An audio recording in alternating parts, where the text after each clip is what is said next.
বদলে গেল পরীক্ষার সমস্ত নিয়ম, সেমিস্টারেই হবে পরীক্ষা, ক্লাস 11 এবং 12 এর সিলেবাসের অধিকাংশই পরিবর্তিত, পরীক্ষা হবে মাত্র 35 নম্বরে, জানিয়ে দিলেন আমাদের বোর্ড প্রেসিডেন্ট।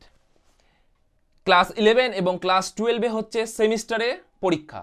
তো সবার প্রথমে আমরা জেনে নিব সেমিস্টার কাকে বলে এবং টোটাল নাম্বার কত, পাস এবং ফেলের হার বা নাম্বার এবং সিলেবাসে কি কি পরিবর্তন হয়েছে, সমস্ত কিছুর বিস্তারিত ব্যাখ্যা থাকবে এই ভিডিওতে।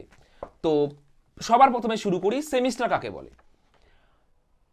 এক বছরকে সাধারণত 6 মাস এবং 6 মাসে ভাগ করা হয়, অর্থাৎ ক্লাস 11 এর প্রথম 6 মাস হচ্ছে ফার্স্ট সেমিস্টার এবং ক্লাস 12 ভাবে ফার্স্ট এবং সেকেন্ড সেমিস্টারে পরীক্ষা দিয়ে তুমি যদি পাস করো তাহলেই তুমি যাবে 12 অর্থাৎ থার্ড সেমিস্টারে। অর্থাৎ 12 এর প্রথম 6 মাস হচ্ছে থার্ড সেমিস্টার এবং পরের 6 মাস হচ্ছে ফোর্থ সেমিস্টার, এবং এই থার্ড এবং ফোর্থ সেমিস্টারের দুটো পরীক্ষার নাম্বার মিলিয়েই তোমার এইচএস এর রেজাল্ট পাবলিশড হবে। তো এটা হলো সেমিস্টার সিস্টেম, এবং আমি আবারও বলছি এই সিস্টেমটি শুধুমাত্র এই বছর যারা মাধ্যমিক পাস করেছো তাদের জন্যই অ্যাপ্লিকেবল, কিন্তু যারা এবার ক্লাস 12 অলরেডি উঠে গিয়েছো তাদের জন্য এই নিয়ম প্রযোজ্য নয়, তারা পুরনো সিস্টেমেই পরীক্ষা দিবে। এবার আসি নাম্বার বিভাজন। এবার নাম্বার বিভাজনের ব্যাপারটা প্রায় আগের মতনই আছে। যেই সমস্ত সাবজেক্টে প্র্যাকটিক্যাল আছে অর্থাৎ জিওগ্রাফি, ফিজিক্স, কেমিস্ট্রি, তাদের থিওরি পরীক্ষা হবে 70-এ, অর্থাৎ প্রথম সেমিস্টার 35, পরের সেমিস্টার 35 এবং প্র্যাকটিক্যালটা হবে 30-এ। এবং যাদের প্র্যাকটিক্যাল নেই অর্থাৎ বাংলা, ইতিহাস, পলিটিক্যাল সায়েন্স, এই সমস্ত সেমিস্টারে পরীক্ষা হবে 80 এবং 20, অর্থাৎ 80 হচ্ছে থিওরি এবং 20 হচ্ছে প্রজেক্ট। অর্থাৎ ফার্স্ট সেমিস্টারের পরীক্ষাটা হবে 40-এ এবং সেকেন্ড সেমিস্টারের থিওরি পরীক্ষাটা হবে 40-এ এবং প্রজেক্টটা থাকবে 20-এর। তো এই নাম্বার প্যাটার্নটা প্রায় আগের মতনই, কিন্তু নাম্বারের যে বিভাজন সেই বিভাজনে এবং পরীক্ষার পদ্ধতিতে হয়েছে বিশাল পরিবর্তন। কেমন পরিবর্তন? ফার্স্ট সেমিস্টার অর্থাৎ ক্লাস 11 এর ফার্স্ট সেমিস্টার তোমাদের থাকবে হচ্ছে এমসিকিউতে পরীক্ষা, অর্থাৎ শুধুমাত্র ফার্স্ট সেমিস্টারের পরীক্ষাটা হবে এমসিকিউ সিস্টেমে এবং সেকেন্ড সেমিস্টারের পরীক্ষাটা হবে এসএ এবং বড় প্রশ্ন। এবং সেকেন্ড সেমিস্টার যখন তোমরা উঠবে এবং পরীক্ষা দিবে সেই পরীক্ষায় আর এমসিকিউ থাকবে না, তখন সেখানে থাকবে এসএ। অর্থাৎ ফার্স্ট সেমিস্টার শুধু এমসিকিউ, সেকেন্ড সেমিস্টার এসএ এবং বড় প্রশ্ন। সেম ভাবে তুমি যখন থার্ড সেমিস্টারে যাবে সেই সময় তোমার পরীক্ষা হবে এমসিকিউ এবং ফোর্থ সেমিস্টারে যেই পরীক্ষাটা দিবে সেই পরীক্ষাটা হবে তোমার এসএ এবং বড় প্রশ্ন মিলিয়ে। এবং কোনো স্টুডেন্ট যদি ফার্স্ট সেমিস্টার বা সেকেন্ড সেমিস্টারে 0 পায়, অর্থাৎ ক্লাস 11 এর পরীক্ষায় 0 পায়, সেকেন্ড সেমিস্টারে সে যদি সেই নাম্বারটাকে অ্যাডজাস্ট করতে পারে অর্থাৎ বেশ 5 নাম্বার উঠাতে পারে, এবং এই 5 নাম্বারটা কত সেটা আমি ব্যাখ্যা দিব পরে, তাহলে সে কিন্তু নেক্সট সেমিস্টারে চলে যেতে পারবে। কিন্তু এখানে একটা বোঝার বিষয় আছে, ফার্স্ট ক্লাস 11 অথবা 12 যাই হোক না কেন তোমাকে থিওরি এবং প্র্যাকটিক্যাল দুটোতেই আলাদা আলাদা করে পাস করতে হবে। পাশের শতকরা হচ্ছে 30%, মানে থিওরিতেও তোমাকে 30% পেতে হবে এবং প্র্যাকটিক্যালও তোমাকে 30% পেতে হবে। এটা ছিল একটা নাম্বারের বিভাজন। এবার বলা হচ্ছে তোমার ফার্স্ট সেমিস্টারের পরীক্ষা এবং সেকেন্ড সেমিস্টারের পরীক্ষাটা তোমাদের নিজেদের স্কুলেই হবে এবং প্রশ্নের ধরন সেট করবে বোর্ড, কিন্তু প্রশ্নপত্র বানাবে স্কুল। কিন্তু ক্লাস 12 অর্থাৎ থার্ড সেমিস্টার এবং ফোর্থ সেমিস্টারের সিস্টেমটা কিন্তু বদলে যাচ্ছে, অর্থাৎ থার্ড এবং ফোর্থের পরীক্ষা তোমাকে দিতে হবে অন্য একটা স্কুলে গিয়ে, এবং এখানে টোটাল প্রশ্ন বানাবে বোর্ড, অর্থাৎ এখন যেমন এইচএস যেমন হয়। এবং থার্ড সেমিস্টারে তুমি যেই স্কুলে গিয়ে পরীক্ষা দিবে ফোর্থ সেমিস্টারও তোমাকে সেই স্কুলেই পরীক্ষা দিতে হবে বলে জানিয়েছে বোর্ড।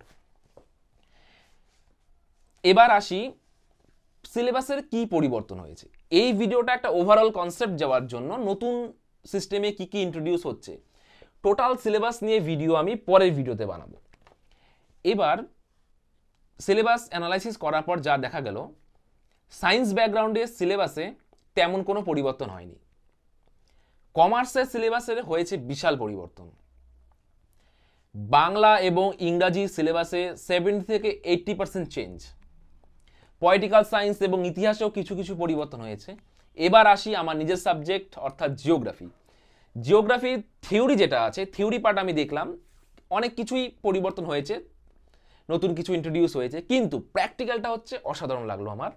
কারণ প্র্যাকটিক্যালে যেই সমস্ত জিনিস আমরা এখন কলেজের স্টুডেন্টদের পড়াই, একটা উদাহরণস্বরূপ বলতে পারি Mercator's projection, stereographic projection, remote sensing and GIS, এই নিত্য নতুন জিনিসগুলো ক্লাস 11 এবং 12-এর সেমিস্টারে ইন্ট্রোডিউস করা হয়েছে, যেটা দেখার পর আমি যথেষ্ট খুশি হলাম যে কলেজ লেভেলের কিছু জিনিস এখন ক্লাস 11-12-এই তারা শিখতে পারবে। ফার্স্ট, সেকেন্ড এবং থার্ড সেমিস্টারে পরীক্ষার সময় থাকবে 1 ঘন্টা 30 মিনিট, কিন্তু ফোর্থ সেমিস্টারে তোমাদের পরীক্ষার সময় থাকবে হচ্ছে 2 ঘন্টা। 2024-25 সেশনের প্রথম পরীক্ষা দিবে ক্লাস 11-এর ছাত্রছাত্রীরা, এবং 2026-এর যেই এইচএসটা হবে সেটা হবে আমাদের ওয়েস্ট বেঙ্গলের ইতিহাসে প্রথম সেমিস্টার ওয়াইজ এইচএস। তোমরা হবে প্রথম পাস আউট স্টুডেন্ট যারা সেমিস্টার ওয়াইজ এইচএস দিয়েছ। যদি কেউ প্রথম সেমিস্টারে 0 পাও, তাহলে সেকেন্ড সেমিস্টারে গিয়ে সেই নাম্বারটা তুমি অ্যাডজাস্ট করতে পারবে, অর্থাৎ ভালো পরীক্ষা দিলে তুমি পাস করতে পারবে। অর্থাৎ 24 যদি পাও টোটাল মিলিয়ে, 40-40-80-তে যদি 24 পাও তাহলে তুমি পাস করে যাবে। 30-এ যে সমস্ত প্রজেক্ট বা প্র্যাকটিক্যাল হবে সেখানে পাস নাম্বার 9, এবং 20-তে যে সমস্ত প্র্যাকটিক্যাল হবে সেখানে পাস নাম্বার হচ্ছে 6। এবার তোমরা আমাকে বলবে যে এই ভিডিওটা দেখার পর বা তোমাদের এই ইনফরমেশনটি শোনার পর সেমিস্টার সিস্টেমের যে ইন্ট্রোডিউস হলো তোমাদের সাথে, স্টুডেন্টরা তোমরা কি এতে খুশি, বা তোমাদের কি মনে হচ্ছে যে তোমরা কি এতে আরও ভালো নাম্বার করতে পারবে? এটা কি ভালো সিস্টেম হলো নাকি কোনো নেগেটিভ ইম্প্যাক্ট পড়বে এর? তোমাদের কি মতামত সেটা তোমরা আমাকে জানাবে, এবং তোমাদের যদি কোনো রকম প্রশ্ন থাকে, কোয়েশ্চেন থাকে, ডাউটস থাকে আমাকে জিজ্ঞেস করবে কমেন্টসে, আমি তোমাদের সবই জানাবো। এবং সমস্ত বিষয়ের ইন্ডিভিজুয়াল সিলেবাস তোমাদেরকে দেওয়া হবে। সেই সিলেবাসটা হচ্ছে স্ক্রিনে দেখানো যে নাম্বারটা আছে এই নাম্বারে হোয়াটসঅ্যাপ করলেই তোমরা পেয়ে যাবে সমস্ত বিষয়ের সিলেবাস। আশা করি তোমাদের ব্যাপারটি পুরোপুরি ক্লিয়ার হলো। যদি ভিডিওর কোনো অংশ বা কোনো জায়গায় বুঝতে সমস্যা হয় কমেন্ট করবে, আমি নিশ্চয়ই রিপ্লাই দিব। এবং এর নেক্সট যে ভিডিওটা আসবে সেই ভিডিওতে তোমাদের জানানো হবে জিওগ্রাফির সিলেবাসটা কী রকম হবে, টোটাল সিলেবাসের ব্যাখ্যা, এবং আমি চেষ্টা করব জিওগ্রাফির পাশাপাশি আদার্স সিলেবাসের ব্যাখ্যা দেওয়ার, এবং কোন কোন বই তোমাদের জন্য সব থেকে বেস্ট এই সেমিস্টারের জন্য সেটাও বলা হবে। আমাদের সমস্ত রকমের আপডেট পাওয়ার জন্য তোমরা আমাদের ফেসবুক পেজ জিওগ্রাফি জোনে যুক্ত হতে পারো, এবং সঞ্জীবন স্যার জিওগ্রাফি কোচিং আমাদের আরেকটি ফেসবুক পেজ, সেখানেও আমি বিস্তারিত কথা বলি এডুকেশনাল, এবং আমাদের ইউটিউব প্ল্যাটফর্ম জিওগ্রাফি জোন, এবং আমার নিজের নামে সঞ্জীবন দত্ত নামে আছে, তোমরা সেখানে যেতে পারো, ভিজিট করতে পারো।